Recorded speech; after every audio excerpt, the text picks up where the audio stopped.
Me llamo Arturo Pérez Reverte. Durante 21 años fui reportero en países en guerra. Ahora, de hace 35, escribo novelas. Tengo 74 años, estoy bastante lejos de vosotros generacionalmente, pero bueno, os conozco. Tengo una hija, bueno, os conozco bien. Y tengo la certeza de que este es un momento difícil. Os han educado para un mundo que no es como el que os contaron cuando erais pequeños, ¿no? Y ese contraste, esa sorpresa, esa desilusión, a veces crea rencores, crea tensiones, crea amarguras, crea rebeldías, crea incertidumbre, ¿no? Pero bueno, nos ha pasado a todos. Todo al final se normaliza. Pero es una época, la vuestra, muy interesante, porque está lleno de defectos y de virtudes. Y eso es muy bueno y es muy interesante. O sea, sobre todo por un novelista o el periodista que fui, es muy interesante de observar. A veces sois la pesadilla de muchos padres, o ellos son la vuestra, pero podéis ser algo diferente y muy importante. La generosidad, el valor, el coraje, la resolución, la dignidad. Y yo he visto muchas veces jóvenes en situaciones extremas, los he visto, de vuestra edad. Chicos y chicas pelear, luchar, volverse peligrosos, porque un chico joven es más peligroso que un adulto. Los adultos reflexionan más, tienen más experiencia y ven las cosas de lejos. Los chicos son más impulsivos, ¿no? Reaccionan de otra manera, ¿no? En lo bueno y en lo malo. Yo he tenido más miedo a un chico joven armado que a un soldado veterano armado. El chico joven es imprevisible. Es más honrado, no lo puede. A un chico, a un soldado veterano lo puedes camelar, lo puedes sobornar, le puedes tomar el pelo, puedes engañarlo. Un chico que cree cree tener el mundo claro en la cabeza, es muy difícil llevártelo al huerto. He pasado muy malos ratos. Me han hecho sudar muchas veces chicos de vuestra edad. En abril del 77, que ninguno habéis nacido, ¿no? Todavía ninguno de vosotros, estuve en un lugar que se llamaba Tesenei, en Eritrea, con unos guerrilleros que atacaron un pueblo que se llamaba Tesenei. Y esa mañana vi a los chicos hacer cosas extraordinarias, chicos de 17 años, de 16, 15, 18. Y por la tarde los vi hacer cosas horribles a los mismos chicos. Matar y morir, ¿eh? Quiero decir con eso que este es un momento en el cual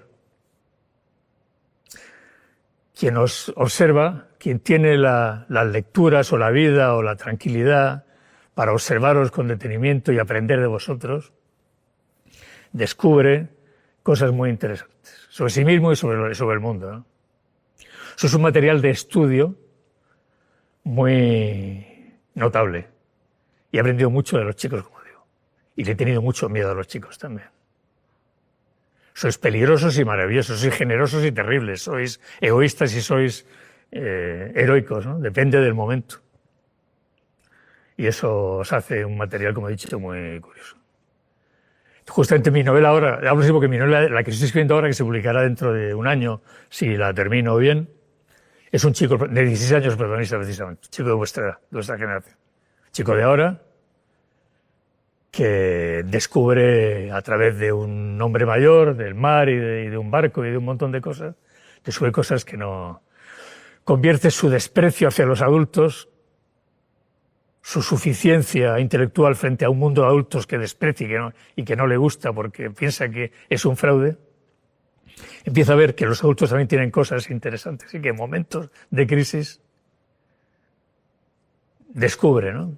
Ese proceso es el de novela de aprendizaje, de un chico que aprende a ver el mundo, a mirar, ¿no? Pues es mi novela nueva, así que bueno, estoy muy mentalizado con vosotros. Tras esa breve introducción, que espero no haya sido muy pedante, pero creo que era honrado decirlo, estoy a vuestra disposición para las preguntas que tengáis que hacer y responder a lo mejor que pueda.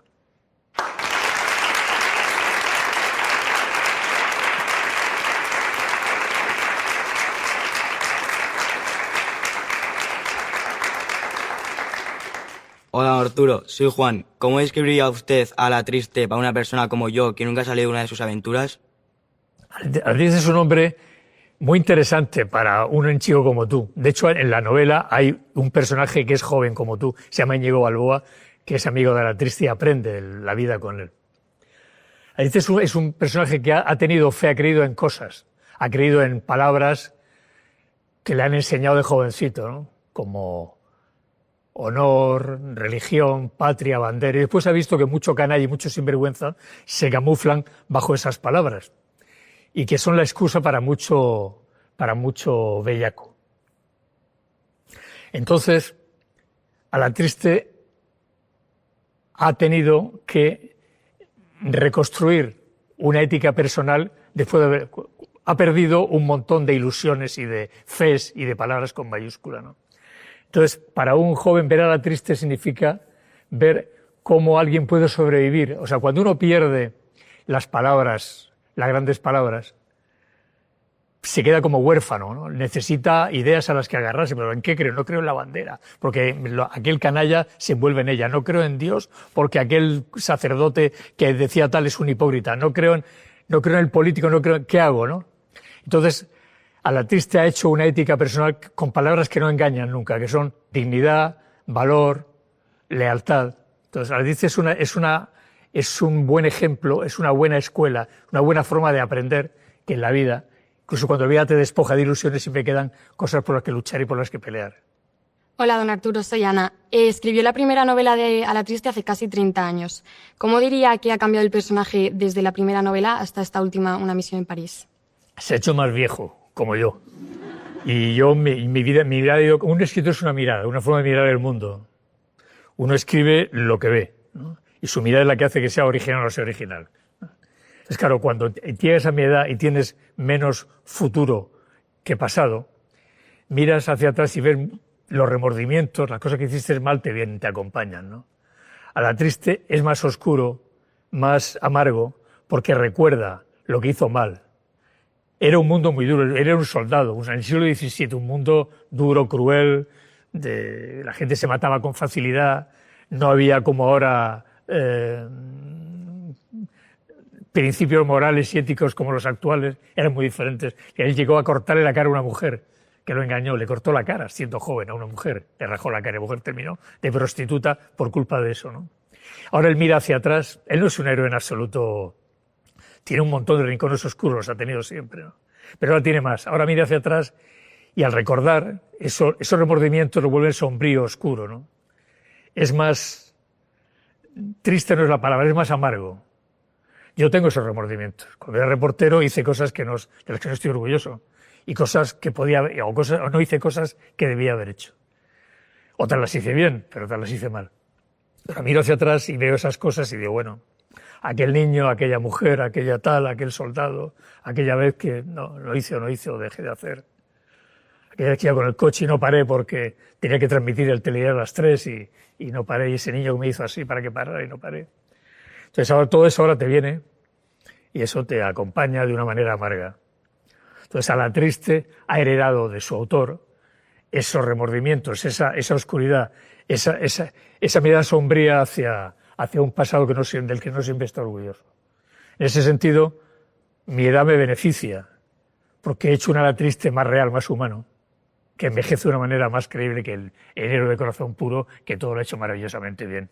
Ninguno de mis héroes tiene el corazón puro, ninguno de mis héroes es blanco o negro, todos tienen el corazón gris, de cosas buenas y cosas malas. Todos han hecho cosas buenas y cosas malas. Y es quizá porque su autor... Claro, tuve la suerte que viví una vida muy violenta cuando era joven. He leído mucho, escribo, me permite reflexionar. Entonces, con todo eso, digamos, todo eso, pues mis personajes se benefician de esas lecturas, esa vida y sobre todo esos recuerdos. Que, como les digo, insisto, no siempre son agradables. Hay noches que estoy, todavía ahora, me pasa todavía. Me despierto, oigo un ruido, pum, pum. Pienso que estoy en Sarajevo o en Beirut o tal. Y me levanto y una vuelta por la habitación. Ahora no fue antes, fumaba un cigarrillo y te vienen, ¿no? Y tienes caras, y situaciones, olores, gritos, cosas.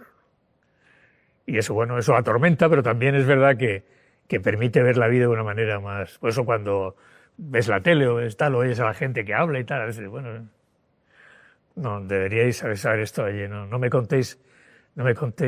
Por eso es tan importante para un chico joven leer y vivir, ¿no? Cuanto más lees y más vives, cuando después vienen después a a contarte milongas, a comerte el tarro, a engañarte. Te digo, no, para que sé de qué estamos hablando, no me cuentes historias. Te dejas engañar menos.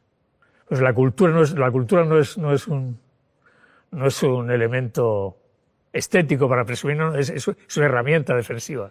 Cuanto más culto eres, cuanto más has mirado, has vivido, has leído, cuanto más te has preocupado de ver el mundo a tu alrededor, eres menos manipulable, menos engañable. El mundo es un territorio peligroso, lleno de hijos de puta. Está lleno de hijos de puta. Lleno. Que intentan siempre venderte el reloj falso o engañarte o lo que sea, ¿no? Y si estás prevenido, si estás no desconfiado, porque hay gente muy buena también, pero si estás lo bastante lúcido, va a decir que te engañen. Entonces, os recomiendo que no os dejéis engañar mucho. Marcos.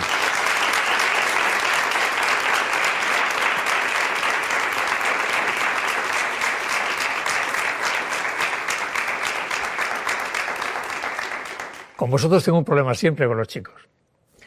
Porque por una parte tengo la tentación de deciros la verdad de las cosas, ¿no? La verdad dura y cruda, que no siempre es agradable. Por otra parte tengo la contención de saber que no puedo deciros ciertas cosas, ¿no? Porque hay ilusiones que deben ser demolidas por vosotros mismos. Antes he dicho que el mundo es un lugar muy peligroso, lleno de gente mala, y es verdad. Pero también hay mucha gente buena, ¿no? Y el estar prevenidos para distinguirla es importante. A la triste tiene un poco esa función, las novelas de la triste. Es como un chico joven, que es Íñigo Balboa, el amigo de la triste, va aprendiendo a distinguir el bien del mal, lo bueno de lo malo. A veces descubre que el bien y el mal están juntos, no son tan diferentes. Pues es otra cosa muy interesante. Eso de que el bien y el mal hay una línea que los separa es mentira. Es mentira. Las mismas personas pueden ser malas y buenas el mismo día. Cuando alguien nos dice esto es el bien, esto es el mal, desconfiar siempre. Desconfiar siempre.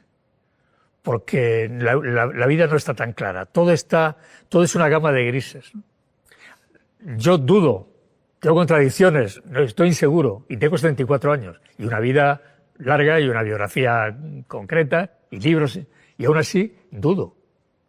Dudo y continuamente me estoy cuestionando, me estoy contradiciendo a veces, ¿no? Pues esa es la actitud.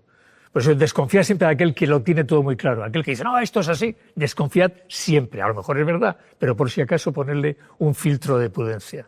A la triste tiene esa función, acercar al lector, al joven lector, lo escribí para mi hija cuando mi hija tenía 12 años, y enseñarle que el mundo es un lugar, un paisaje difuso, un paisaje incierto, donde caminas a tientas, donde te vas encontrando gente que te ayuda y gente que te fastidia, gente peligrosa y gente buena, donde vas descubriendo las herramientas para defenderte y vivir. A la triste es una novela de aprendizaje, digamos. Si uno lee a la triste, las novelas de la triste, despacio, fijándose en lo que lee, descubre que hay un montón de claves, no porque yo sea muy listo, sino porque he vivido lo suficiente para dotar mis personajes con esas experiencias. Yo he vivido y he ido echando en la mochila cosas buenas y malas. Cosas que hice yo que vi hacer a otros, buenas y malas. Todo está ahí. Y para mi novela lo voy sacando y con eso construyo mis personajes. Pero bueno, pues, por eso es, la utilidad de la triste es esa, ¿no? Es conocer un poco mejor al ser humano, conocer también la historia de España, que somos lo que somos porque fuimos lo que fuimos. Entender. Cuando vienen grandes acontecimientos, lo malo es no comprender. ¿Por qué ocurre esto? Dios mío, ¿por qué tal? ¿Pero por qué un terremoto? ¿Por qué el incendio? ¿Por qué mi madre ha muerto? ¿Por qué mi padre? ¿Por qué el cáncer? ¿Por qué el SIDA? ¿Por qué el COVID? ¿No? Pero si has leído, si has vivido, si has escuchado, tienes mecanismos para comprender. Y cuando comprendes duele menos. Duele, pero duele menos. Es soportable. Lo malo es enfrentarte al dolor, al horror, al mal, sin comprender por qué ocurre. Por eso los niños y los perros me dan tanta pena. Un niño y un perro no entienden por qué les hacen mal. Un adulto sí lo entiende.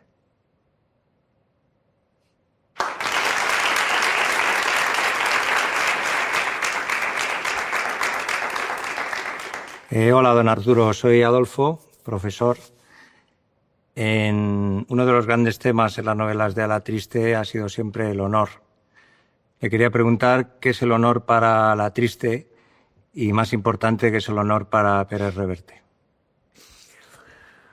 Hay una frase de Larra, que como todos sabéis es un periodista extraordinario del siglo XIX, que dice: cuando nos piensa el honor hay que echarse a temblar. El honor se ha usado tanto de la palabra, se ha prostituido tanto la palabra, se ha mistificado y se ha manipulado tanto y se ha comprado y vendido tanto, que la palabra no es fiable.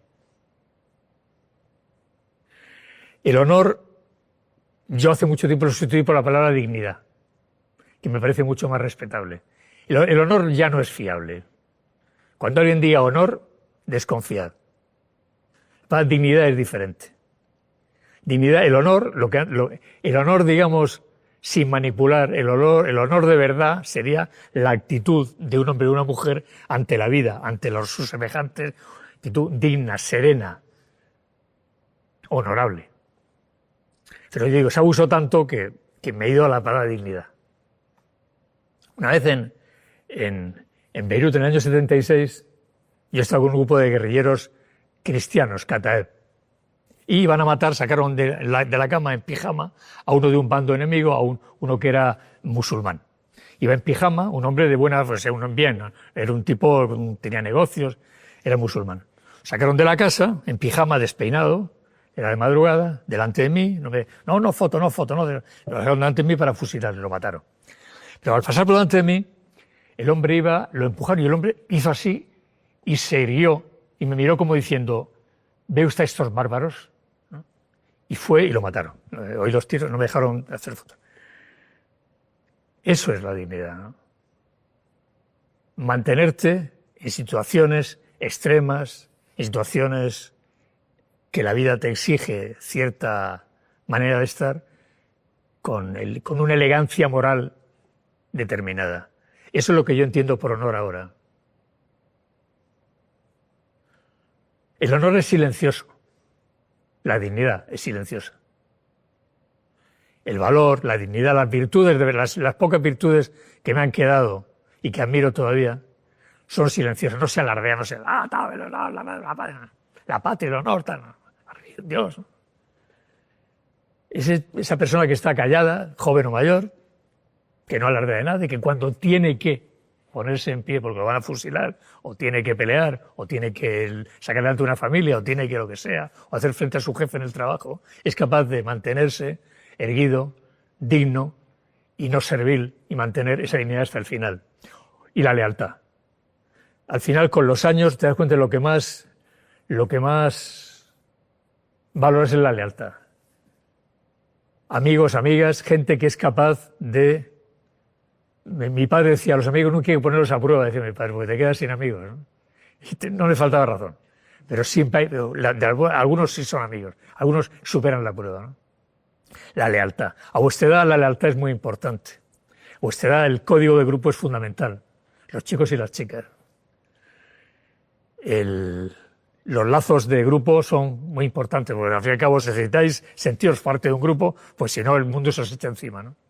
Después ya la vida ya os irá disgregando, pero ahora todavía tenéis ese impulso generoso de ser fiel al amigo o a la amiga. Esa lealtad, si tenéis la suerte de que los años la mantengan, no la perdéis del todo, si con los años mantenéis todavía esa necesidad de ser dignamente leales a gente a la que respetáis, amáis o queréis, es una buena señal. Para mí, no sé si me he explicado, pero para mí ese es el territorio en el que se mueven las palabras honor, dignidad, que a mí me importan. Las otras, hace mucho tiempo que dejé de creer en ellas, no porque sean mentiras, sino porque han sido tan sobadas, tan manipuladas, tan prostituidas, que han dejado de tener sentido, al menos para mí. Y en mis novelas, justamente, se benefician de todo eso. Mis novelas se mueven todas en esa zona gris, contradictoria, incierta, de quien intenta reunir los restos del naufragio para sobrevivir. Pero la lealtad es importante, insisto. Cuando el día de mañana os acordaréis de aquellos amigos que tuvisteis, que ya no os separaréis, la vida os separa, ¿no? Me pasó a mí, no, se ha pasado a todos, ¿no? Os acordaréis con con cierta melancolía aquella época generosa de lealtades que parecían indestructibles. Más preguntas.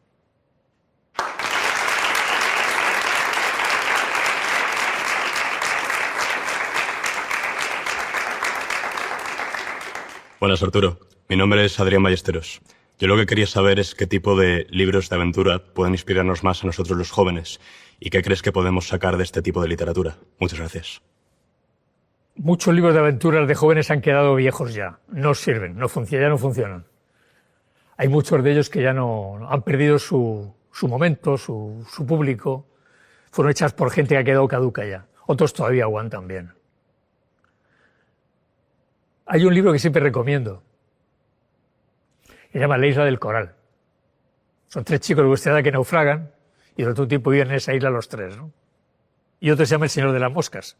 Son 2 libros que digamos que son 2 maneras distintas de abordar el grupo en una isla sometido a su suerte, ¿no?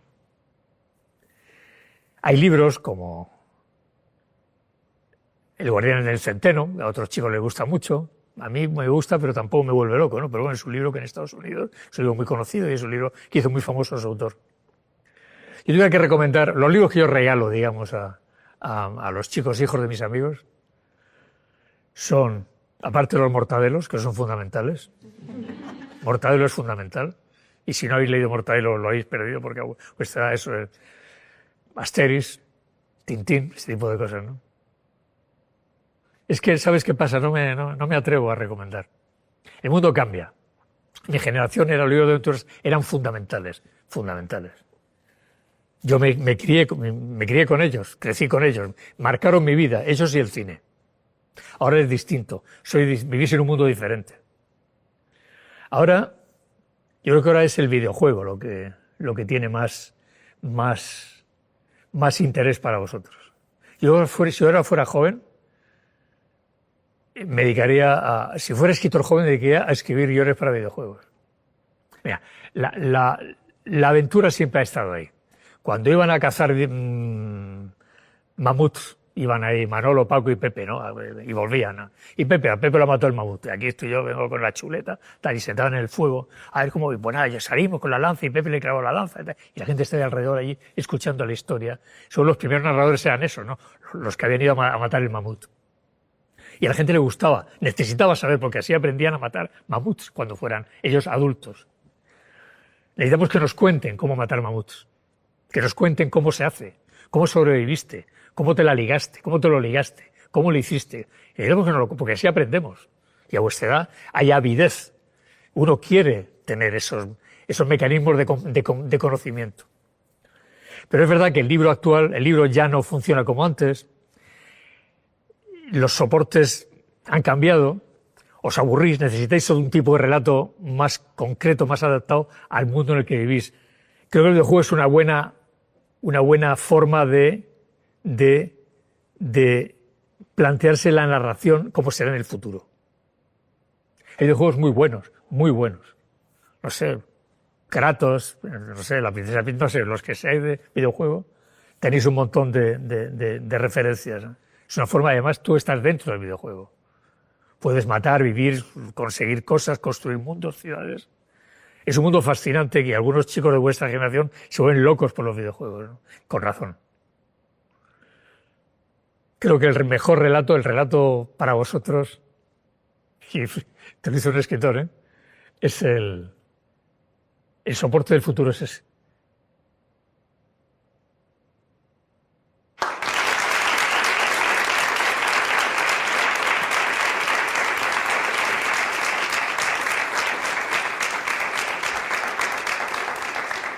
Señor Pérez Reverte, soy Gema, profesora. Sé que es un apasionado del mar. Zálata. Si el mar fuera un maestro, ¿qué diría que le ha enseñado? Yo nací junto al mar, crecí junto al mar. Vi pasar barcos en un puerto. Yo me escapaba de clase, me iba al puerto a ver marineros, mujeres que fumaban y me hablaban de tú, ese tipo de cosas, ¿no? Veía gente que bajaba con tatuajes, gente peligrosa. Yo tenía la edad más joven que ellos. El mar venía en barcos de países extraños, de países, hablaban lenguas que yo desconocía. Yo leía mucho, también yo leía libros, asociaba biblioteca, mar, puerto, Mediterráneo. Un mar viejo y sabio, el Mediterráneo, claro, un mar, todo viene de ahí, ¿no? Terminé de memoria escrita, pero 7.000 o 10.000 de memoria real, ¿no? Entonces, y además el mar, navegué desde muy joven, navego ahora, hace 30 años navego en mi propio barco. El mar es muy peligroso, muy malvado. El viento lo hace más malo todavía. El mar te obliga a una cosa estupenda, que te obliga a no fiarte nunca de nada. El mar inspira una saludable incertidumbre. En el mar tienes que estar todo el rato cuando navegas pendiente si viene un barco, si hay la tierra, si hay la costa cerca.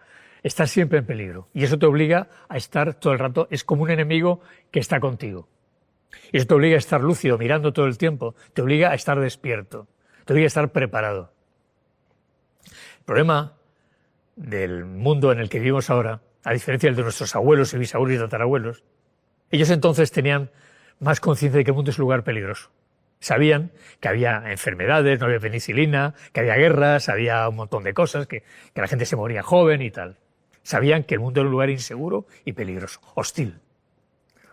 Pero Europa evolucionó hacia un estado de bienestar tras la Segunda Guerra Mundial y entonces llegó un momento en el cual, bueno, pues vuestra generación, os hemos educado en la gran mentira de que el mundo es un lugar donde las reglas se cumplen, donde todo está ordenado y donde estáis a salvo. Y es mentira, no estáis a salvo.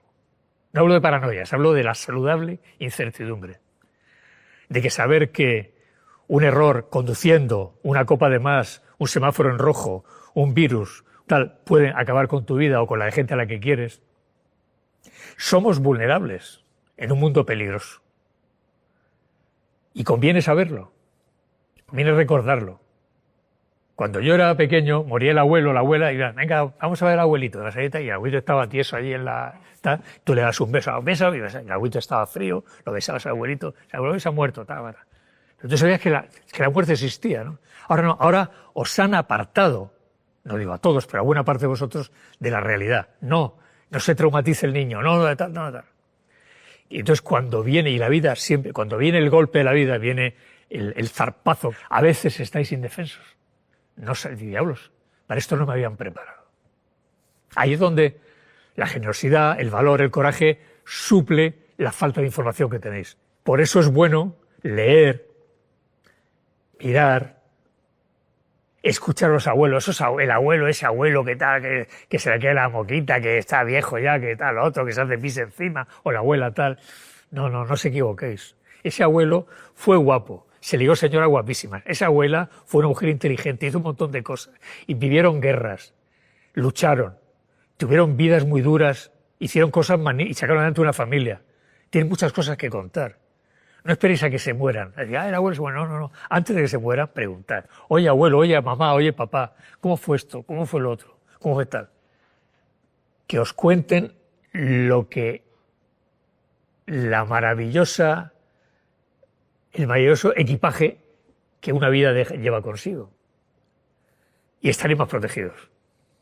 A más información, más mecanismos defensivos. A menos información, más vulnerabilidad. Elegid. Podéis preguntar, saber, escarbar, mirar, curiosear, o cuando tengáis miedo, o la de algunos profesores vuestros, ya no podréis. Elegid.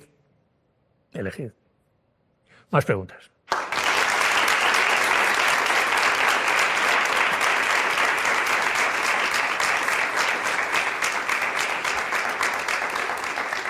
Hola, don Arturo, ¿qué tal? Soy Miguel, profesor de lengua y literatura de estos jóvenes.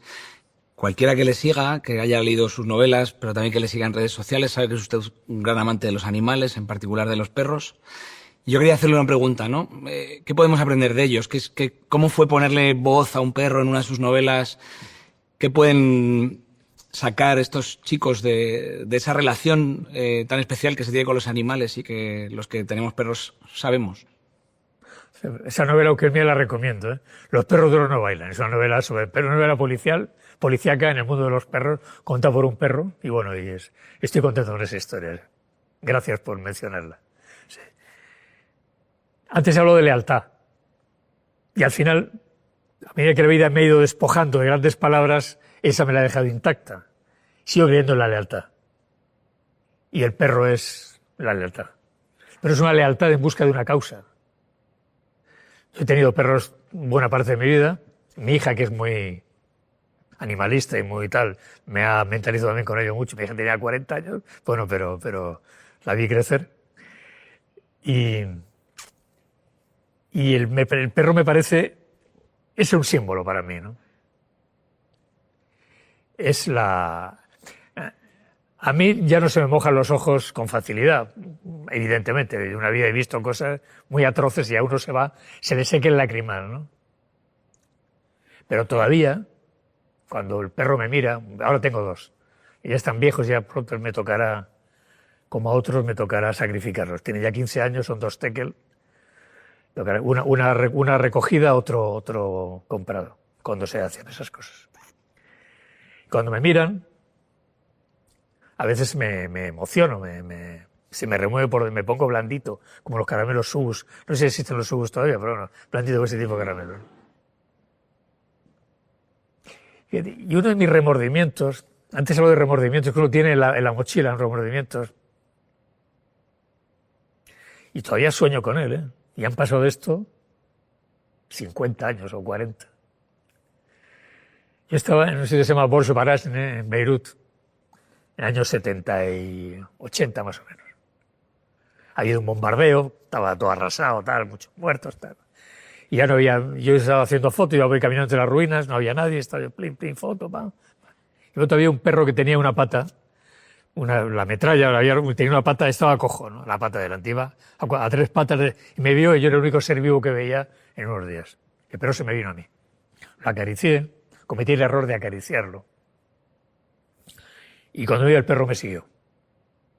Y el perro me seguía. Yo no podía llevarme al perro. Yo estaba trabajando en una guerra, estaba haciendo fotos, no podía.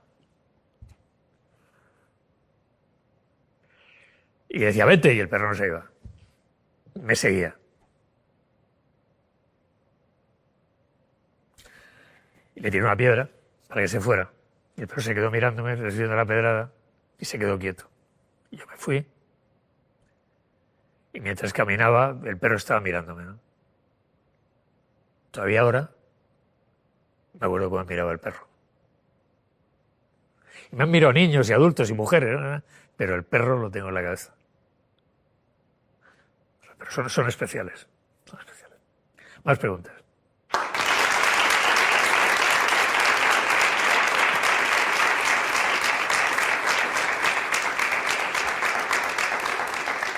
Señor Pérez Reverte, mi nombre es Javier, soy docente, y una de las frases que más me gusta de Capitán a la Triste versa, en definitiva, dice que no me queda sino batirme.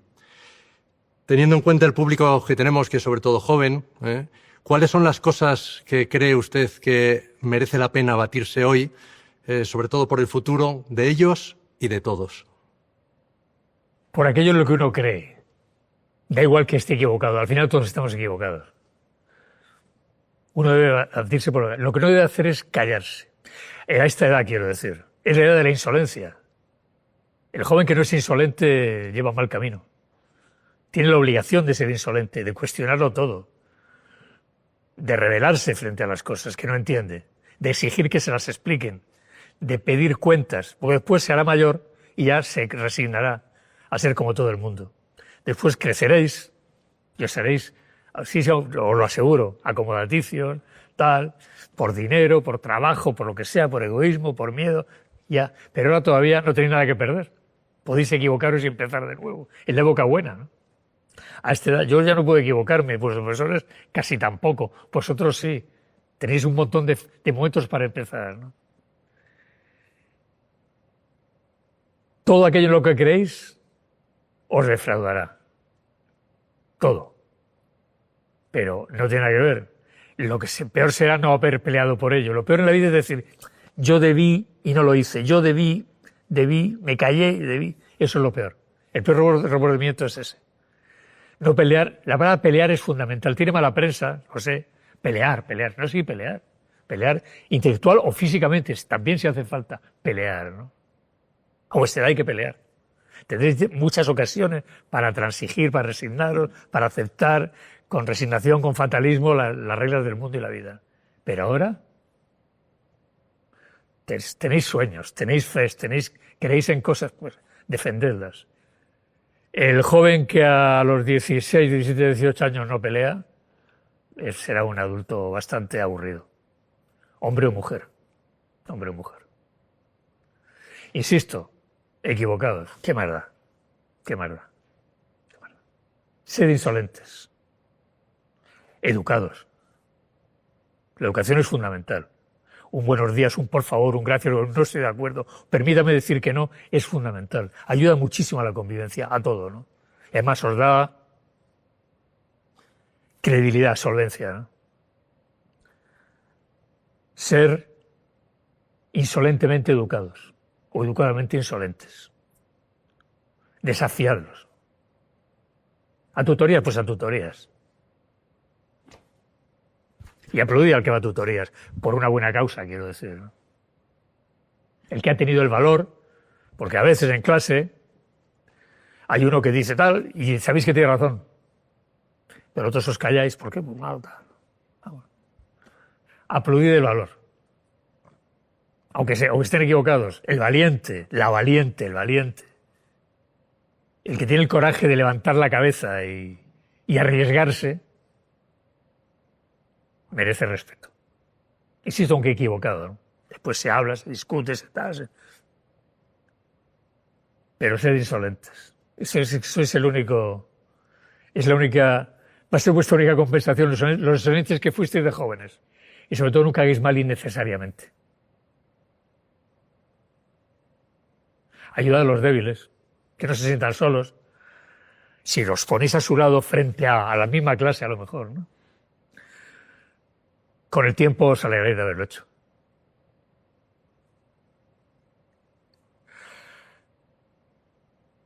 Lo peor de un adulto es avergonzarse de su juventud.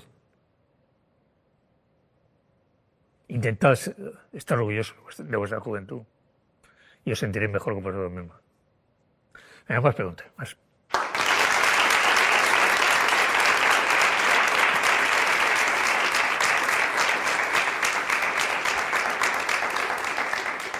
Hola, señor Arturo. Soy Alejandra y me gustaría saber si pudiese cambiar una única cosa en la educación, ¿cuál sería? ¿En la educación? Sí. Hombre, yo no soy un especialista, ellos lo son, yo no. Yo solo lo veo desde fuera, ¿no? Pero como ciudadano, como un tipo que escribe y que lee, como gente un tipo que mira el mundo, creo que el mayor error de la educación en España es prescindir de la historia. La historia es fundamental. La historia como asignatura. Una historia con buenos profesores. Cuando hablo de historia hablo también de la cultura como historia. La literatura clásica, todo eso, todo lo que crea la herencia cultural de un país, la trayectoria cultural de siglos de un país. Cuando hablo de historia me refiero a eso también. Me he incluido Quevedo, Calderón, Velázquez, Homero, también Homero es nuestro, ¿no?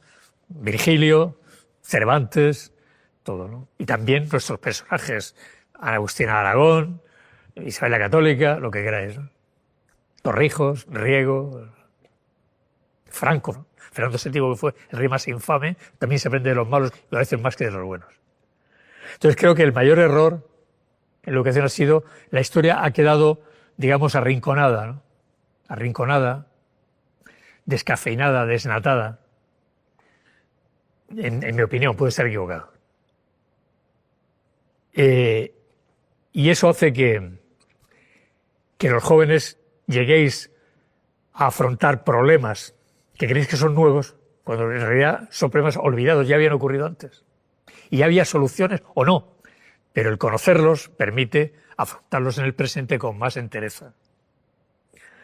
Entonces la historia bien contada, bien explicada, bien dirigida por profesores es fundamental, porque forma parte de esos mecanismos defensivos que decía antes, ¿no? saber que en España esto de ellos y nosotros no es de ahora, ni siquiera de la época de Franco y la República, ni siquiera de los franceses y los afranceses y ni siquiera de los moros y los cristianos, que ya había romanos y cartagineses. Es que los romanos tenían Sagunto y los cartagineses tenían Numancia.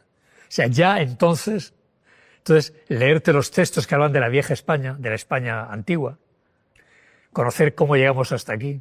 Alatriste forma parte de ese intento de recuperar la historia. Entonces creo que la historia, al privar a los jóvenes de su propia historia, los están privando del conocimiento de su presente. Os han privado de mecanismos importantes para comprender el mundo en el que vivís. No, la historia es fundamental. Fundamental. Entonces es lo que yo más he hecho en falta. Lo que yo más... Si yo fuese ministro de Educación, que no lo seré nunca, ni aunque me lo propusieran, de hecho una vez me sondearon y dije que por supuesto ni hablar.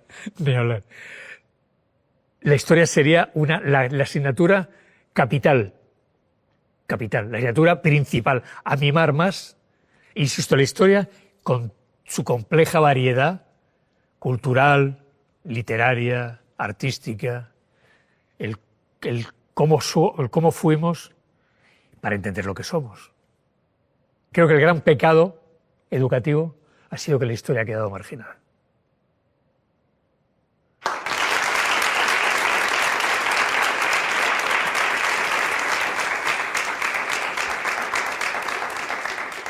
Hola, don Arturo. Quería saber si pudieras tener una conversación con algún personaje histórico, quién sería y qué le preguntarías. Y si pudieras hacerte amigo de un personaje de ficción, ¿quién sería? Quevedo y Cervantes. Me sentaría con ellos a tomar una copa con los dos. Me iría de cañas por Madrid, por ahí, tal, o donde fuera. Pues ¿sabes por qué? Porque los dos permiten entender muy bien lo que es España. Tienen lo mejor y lo peor de España, los dos. Cervantes, que escribe cosas del Quijote y no los ejemplares, y otras cosas, es la bondad. Es su obra, es la nobleza del fracaso, la dignidad. Don Quijote es lo mejor de lo español. La entereza, la nobleza, la dignidad, su locura, que yo no creo que no estaba loco, pero eso es otra cosa. La dignidad ante el fracaso, el querer socorrer, la bondad, el querer socorrer un mundo injusto, el ser insultado y vezado por la gentuza que no lo comprende o lo desprecia, porque todos desprecian lo que parece superior. Eso es una regla humana. Cuando algo es superior, la gente intenta rebajarlo con la burla y el desprecio, ¿no? Don Quijote encarna lo mejor de España, la nobleza, la parte digna, la parte honorable que hablábamos antes. Y Quevedo es lo contrario. Quevedo es un talento inmenso, una prosa cáustica, es venenoso. Tiene sonetos de una maldad. Compró la casa de Góngora para poder echarlo, que era su enemigo. Compró la casa de Góngora para eso. Quevedo pero es genial. Tiene una prosa extraordinaria, una inteligencia, una cultura. Entonces Quevedo es la mala leche, la parte más ruin y más brillante y más despiadada y más cruel y más espléndida de la literatura española y del carácter español. Y Cervantes es la parte serena y bondadosa. Digamos que con ellos dos sería una buena conversación. Y en cuanto a personas de ficción, sí, yo, Don Quijote. Pero no para que hablara, ¿eh? Llevártelo a hacer así. Vamos a tomar algo. Una caña, una copa, tal. No diga nada. No diga nada, no, es igual. No, ¿qué tal? No hace falta. Estar a su lado, ¿no? Sentir el contacto con la dignidad, con la bondad, Fíjate, Cervantes es una cosa curiosa. El Quijote, el problema es que os dan a leer el Quijote en los colegios y supongo que el Quijote a palo seco se hace duro de leer, lo entiendo. Pero el Quijote bien leído, o leído en los fragmentos más interesantes, con un buen profesor que sepa guiaros por él, es un libro fascinante. Pero fíjate, Cervantes que vivió el fracaso, triunfó cuando ya se iba a morir. Entonces triunfó su libro. Ya le daba igual, pero bueno. Y él estaba más orgulloso de haber luchado en Lepanto, de haber sido soldado en Lepanto, que del Quijote. Era hacer... O sea, amo a Cervantes, realmente. Amo a Cervantes. Así que bueno, esa pareja es... Incluso como ficción. Y otro como ficción también, sí, otro como ficción, pero eso lo tiene, es el Athos de los tres mosqueteros. Uno de los mosqueteros se llama Athos, que es el más serio, el más digno, el más todo, ¿no? el más que en esta novela aparece como personaje, con Alatriste, se bate con Alatriste. Es un personaje que me gusta. Porque tiene fantasmas, bebe, como Alatriste, tiene remordimientos, tiene zonas oscuras.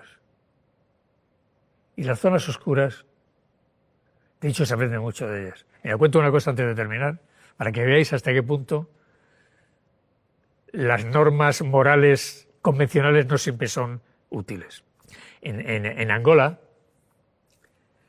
una de las guerras yo conocí, en un combate, después de un combate, en un hotel de mala muerte y perdido el mundo, había un mercenario portugués que se llamaba Felipe que estaba torturando a un prisionero. Era un oficial y quería sacar la información que era útil para ellos, entonces lo estaban torturando. Y yo lo oíamos gritar. Y al otro entró, sudando en camiseta, era portugués, a tomarse una cerveza con nosotros. Y me estuvo contando.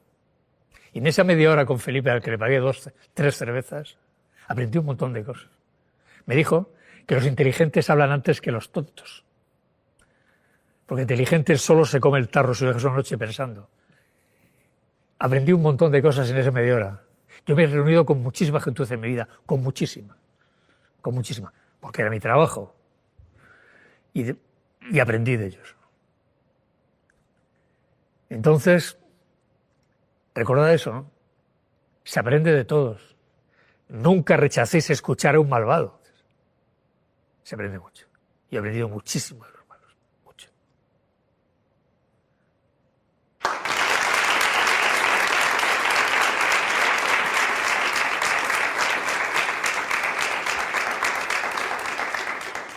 Don Arturo, mi nombre es Nuria Romero, profesora de literatura, y en sus obras los personajes son valientes, decididos, arrojados, parece que no tienen miedo a nada. Mi pregunta es, ¿a quién o a qué teme usted? Bueno, mis novelas no son todas así. Algunos sí, otros no. Hay de todo. Algunos tienen incertidumbres, tienen miedos, todo. Hay de todo.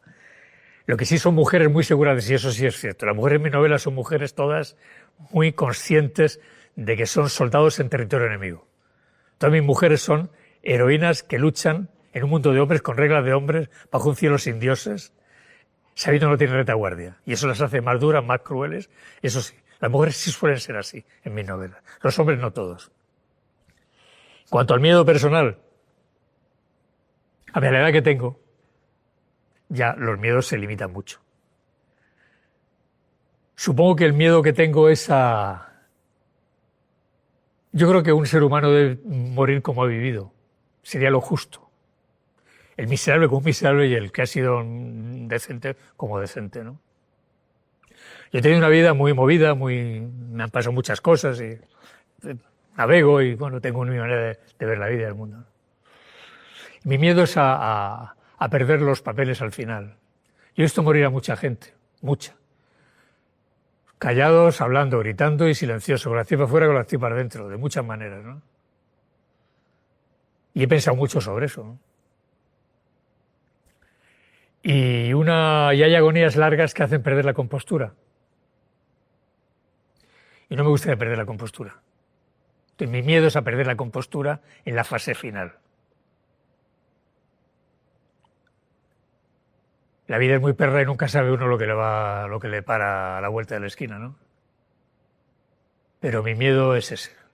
El miedo que tengo de verdad es que mi final sea muy diferente a la vida que tuve. Y eso me da miedo, de verdad. Fuera de eso no. ¿Sabes qué?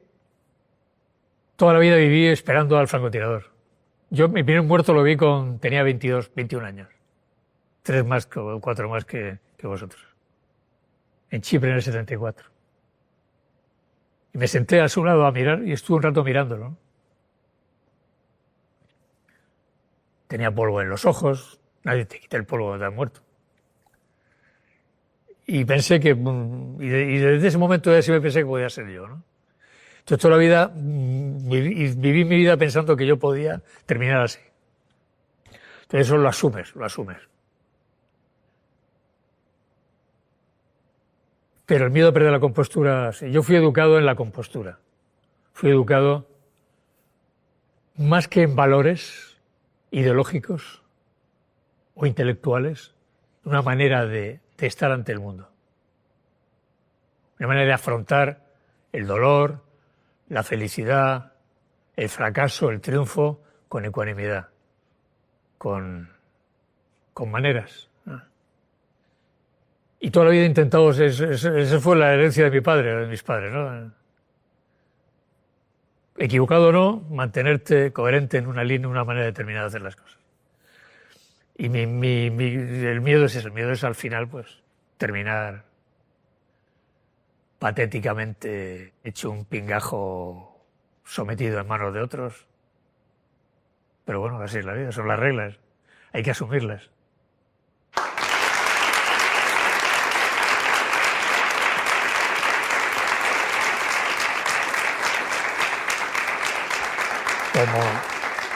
Como habréis visto, estoy seguro de pocas cosas. Una cosa que he aprendido en la vida, que es que a medida que te haces mayor, tienes menos certezas. Y eso es curioso. Cuando era joven, tenía un montón de certezas. Estaba seguro de 1000 cosas, como vosotros. ¿Verdad que sí? Estoy seguro de 1000. ¿Sabéis? Los padres, los amigos, los hermanos, el amor, el odio, todo. A medida que vas viviendo, vas perdiendo certezas. Vas adquiriendo inseguridades. Y ahora, con la edad que tengo muy pocas certezas y muchísimas incertidumbres. Y me gusta, por eso escribo novelas, precisamente. Con esa incertidumbre, con ese territorio gris e incierto, contradictorio, ¿no? A veces pensando cosas diferentes a las que creía hace 30 años, descubriendo cosas que no había visto, removiendo, como he dicho antes, remordimientos, recuerdos, imágenes. Entonces mi vida ahora es un estupendo revoltijo de incertidumbres. Entonces, hay dos cosas que me hacen mirar el mundo con interés cada mañana, a pesar de la que tengo, aparte de mi trabajo. Una es esa, a ver qué verdad me va a ser arrebatada hoy, qué certeza voy a perder hoy. Y siempre hay alguna. Y la otra, que esa os pilla muy lejos, pero es que yo nací en el año 51. Mis abuelos nacieron en el siglo XIX, mis abuelos. Fui educado para un mundo que ya no existe, con lo bueno y con lo malo. Tenía cosas buenas y cosas malas. Pero era mi mundo. Una Europa determinada. Una Europa... Mi padre me siempre decía, yo viví bajo Franco, mi padre había sido soldado republicano, mi abuelo, bueno, pero fui educado y decía, mira tú, España es un accidente, tú eres europeo, Europa, el Mediterráneo, ese es tu mundo, tú vienes de ahí. O sea, Homero, Dante, Virgilio, Tucídides, Jenofonte, Cervantes, Balzac, no sé, Stendhal, todos ellos, ¿no? Esa es tu patria de verdad. Es Europa que nace en el Mediterráneo y que después se desarrolla y hace lo que hizo, ¿no? Llega a la Ilustración y se convierte, con todos sus defectos y errores y terrores, en espejo del mundo para muchas cosas buenas. Y ahora veo que ese mundo está siendo demolido, que esa Europa desaparece, se deshace. Entonces yo que había leído tantas veces el final de imperios, Roma, Cartago, Bizancio, el Imperio Español, el Imperio Británico, que he visto yo por mi vida como reportero, he visto terminar también mundos, país Yugoslavia, ciudades, gente, vidas, arder casas, bibliotecas. Ahora estoy asistiendo de una manera muy interesada, al final de un mundo que es el mío. Viene otro que será mejor o peor, viene el vuestro. Que será mejor o será peor, eso ya depende de vosotros. Yo no voy a estar para verlo, así que no es mi problema. Pero veo el final de un mundo, ¿no? Veo el final de mi mundo, de los valores, de las referencias. Y no lo digo, no, lo digo sin dramatismo, lo veo con curiosidad. Mira, claro, esto es nuevo, esto tal, ha cambiado esto ya no vale, esto ya es así. Y lo miro y tal, y digo, mira, el videojuego, lo que sea, tal. Estoy con mi copa de vino en la ventana, mirando cómo los bárbaros saquean Roma, ¿no? Y comprendo a los bárbaros, que eso es lo interesante. La vida me ha permitido comprender a los bárbaros que saquean Roma. Es maravilloso. Estar en la ventana de tu casa, de tu biblioteca, viendo cómo arde Roma. Y comprender por qué arde. Y no sentir ni odio a los bárbaros, ni rencor hacia ellos, ni miedo hacia ellos, ni simpatía por la gente, por los que están teóricamente en tu bando. Es una experiencia magnífica. Todo esto os pilla muy lejos, lo sé. Pero bueno, ya que estoy aquí, pues quiero terminar con esto. Estoy viendo el final de mi mundo y el comienzo del vuestro. Que puede ser maravilloso, será tan cutre como el mío, o sea, será tan al final, será igual, será una época buena y después, como todo, no pasa nada. Pero es muy interesante ver cómo crecéis, cómo renunciáis a cosas que para mí fueron importantes, cómo abracéis otras que para mí no importaban nada, cómo parte de mi mundo pervive en vosotros a través de estos señores y señoras que están aquí, que son quienes os transmiten ese delgado hilo que permite que la palabra, decir talasa, talasa, no sea ajeno del todo a muchos de vosotros. Entonces la vida me ha dado el privilegio, como digo, de ver terminar mi propio mundo. No acabo en la gloria, sino acabo en el final, en el crepúsculo. Hay una película que os recomiendo, quizá, se llama El gato pardo. Está muy bien. Es una novela que es muy buena. Hay una serie de televisión que está muy bien también. La película es Bart Lancaster, de Cardinal, que ha muerto hace poquito, ¿no? Y al final, la película termina con un baile. Él es un viejo aristócrata siciliano. Ha sido un hombre muy ligón, muy tal, muy dueño del mundo, muy poderoso. Y está viejo, enfermo. Y la chica guapa a la que él se habría ligado con 20 años menos, ahora ya se la cede a su sobrino porque él sabe que ya no pertenece a su mundo, ¿no? La belleza y el dinero y el talento y el empuje de la juventud. Y él renuncia, se retira. Entonces, hay un baile final, entonces en ese baile él baila con ella, él galante y tal, ya todavía lo admira y lo ve tal, los deja y él se va caminando por Palermo fumando un cigarro hacia su casa, dejando la fiesta detrás, ¿no? El príncipe Salina camina por la calle porque sabe que su mundo ha terminado, ¿no? Bueno, pues me siento así, ¿no? Me siento como el príncipe Salina caminando hacia mi palacio para morir allí mansamente. Así que bueno, os deseo un futuro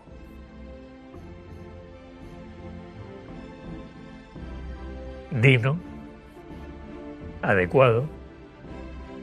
Os espero una larga caminata hasta encontrar el mar y volver a casa, o hasta caminar con el príncipe Salina por Palermo. Así que os deseo una larga y feliz supervivencia.